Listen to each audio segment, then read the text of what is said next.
శ్రవణ్ గారు అన్నారు ఇంట్లో కూర్చొని కొన్ని రాశారని. శ్రవణ్ గారు ఎస్ నేను అనలేదండి. ఒక్క మాట ఈయన మాట్లాడుతూ ఏమంటాడు, బీహార్ సర్వే చేసిన తర్వాత 63% రిజర్వేషన్ కు పెంచి జీవో ఇచ్చింది.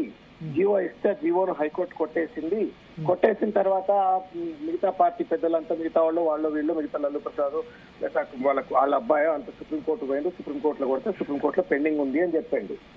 అంటే ఏంటి, ఏ ప్రాసెస్ అయితే రేపు రేవంత్ రెడ్డి గారు ఆయన అవలంబించబోతా ఉన్నాడో అదే ప్రాసెస్ బీహార్ లో చేస్తే అది హైకోర్టు కొట్టేస్తే సుప్రీంకోర్టు పోయిండు, సుప్రీంకోర్టులో పెండింగ్ లో ఉంది అని చెప్పని సీనన్న చెప్తున్నాడు. Easy hinting by saying so. ఇప్పుడు బీహార్ కి సంబంధించిన ఉదంతాన్ని బయటకు తీసుకురావడంతో వారేమైనా రేపు రేవంత్ రెడ్డి గారు కూడా బిల్లు ప్రవేశపెడతారు, ఆ జీవో వచ్చిన తర్వాత జరగబోయేటువంటి లీగల్ కాన్సిక్వెన్సెస్ బీహార్ మాదిరిగానే ఉంటాయని చెప్పని సీనన్న ఏమైనా అనుమాన పడుతున్నాడా, ఒకసారి దాని పైన కూడా మాట్లాడితే బాగుంటది. రెండోది ఏంటంటే ఇది బీసీలు బియాండ్ ద పాలిటిక్స్ మాట్లాడుకోవాల్సిన ఒక కీలకమైన అంశం. ఈ పార్టీ ఏం చేయలేదా, ఆ ప్రభుత్వాలు ఏం చేయలేదా, లేకపోతే గత ప్రభుత్వం ఏం చేసింది, ఈ చర్చల కనుక ఒకవేళ మనం పోదలుచుకున్నట్టయితే శాశ్వతంగా బీసీలు అనేటువంటి వాళ్ళు నెక్స్ట్ స్టెప్ లో పోరు. కీలకమైన దశలో ఉన్నాం. పాలక వర్గాలు, పెట్టుబడిదారు వర్గాలు ఇవాళ ఉన్నటువంటి ఇవాళ ఉన్న పాలక వర్గం పెట్టుబడిదారు వర్గం, ముమ్మాడికి దాంట్లో ఫ్యూడల్ వర్గం పెట్టుబడిదారు వర్గం.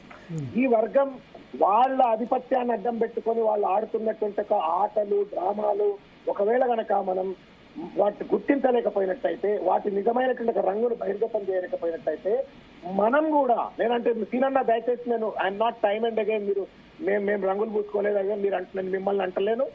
మీరు కూడా కాంగ్రెస్ పార్టీకి తరఫుదారుగా మాట్లాడాల్సిన అవసరం కూడా లేదు. నేను ఏ పార్టీ వాస్తవాలు మాట్లాడుతున్నా, కాంగ్రెస్ పార్టీ ఎక్కువ మాట్లాడుతున్నావు ఎంతసేపు మాట్లాడినా రాష్ట్ర ప్రభుత్వం చేతిలో ఏదుందో అది చేస్తున్నారు. మనం ఇక్కడ నిలదీయాల్సింది కేంద్ర ప్రభుత్వాన్ని అన్నా, ఇక్కడ నిలదీయాల్సింది కేంద్ర ప్రభుత్వాన్ని, బీజేపీ ప్రభుత్వాన్ని అంటున్నా. మీరు మన కళ్ళెదురుగా మోసం జరుగుతుంటే, మన కళ్ళెదురుగా తప్పులు జరుగుతుంటే ఆ తప్పులు ప్రశ్నిస్తే మనకేదో మన చేతులకు ఉన్నది పోతుంది అని చెప్పని మనం మాట్లాడితే we are not intellectuals. BC intellectuals కాదు, బీసీ నాయకులు కాదు మనం. మీరైనా నేనైనా ఇక ఎదుటి తప్పు చేస్తున్నప్పుడు తప్పనాలి కదా. 100% అన్నా తప్పుని అట్లా కాదే అన్నా, 100% తప్పుని తప్పు అని అంటున్నాము. కానీ రాష్ట్ర ప్రభుత్వం చేతిలో ఏ అధికారం ఉందో ఆ అధికారాన్ని మొత్తం ఉపయోగించిన రేపు ఎల్లుండి జరగబోయే ఎక్సర్సైజ్ తో 42% రాదని అనుకుంటారా? మీ ఒపీనియన్ ఏంటి? మీరు అడ్వకేట్ కూడా. నేను ఐఎమ్ కాన్షియస్, నాకు ఏం పోతుందో నాకు తెలియదు, కానీ ఏం జరగాలో నేను కోరుకుంటున్నా. నేను బీసీలకు ముమ్మాటికి 42 కాదు 56% రావాలా, ఇచ్చినట్టుగా వాగ్దానం ఏదైతే రేవంత్ రెడ్డి చేసిందో ఆ వాగ్దానం పూర్తిగా అమలు చేయాలని చెప్పని నేను కోరుకుంటున్న సందర్భంలోనే మనసా వాచా కర్మణ కోరుకుంటున్నా, ఈ మాట చెప్తున్నా. అదే సందర్భంగా కేటగరైజేషన్ కూడా అమలు చేయాలా అని చెప్పని నేను కోరుకుంటున్నా. అది బీసీ డిక్లరేషన్ లో ఉంది, 2023 మేనిఫెస్టోలో ఉంది, 2018 మేనిఫెస్టోలో ఉంది. కాబట్టి అది అమలు చేయాలని చెప్పని కోరుకుంటున్నాను, ప్రార్థిస్తున్నాను భగవంతుని నేను ఈ ప్రభుత్వాన్ని. అయితే అట్ ద సేమ్ టైం ప్రభుత్వం చేస్తున్నటువంటి ఒక తప్పిదాలని కూడా నేను గుర్తించినట్లుగా, నా కళ్ళకు నేను గుడ్డలు కట్టుకున్నట్టుగా మాత్రం నేను ఉండలేను.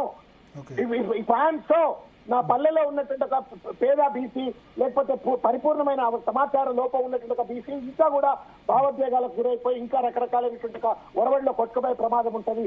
నా మీద బాధ్యత ఉంది, శ్రీరణ మీద బాధ్యత ఉంది, కృష్ణ మీద బాధ్యత ఉంది, ఆదిశ్రీనివాస్ మీద బాధ్యత ఉన్నది.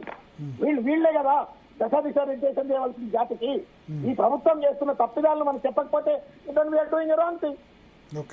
మనం కూడా దాంట్లో భాగస్వాములు అన్నట్టే. తప్పని వాడు తప్పులో భాగస్వామి. ఆదిశ్రీనివాస్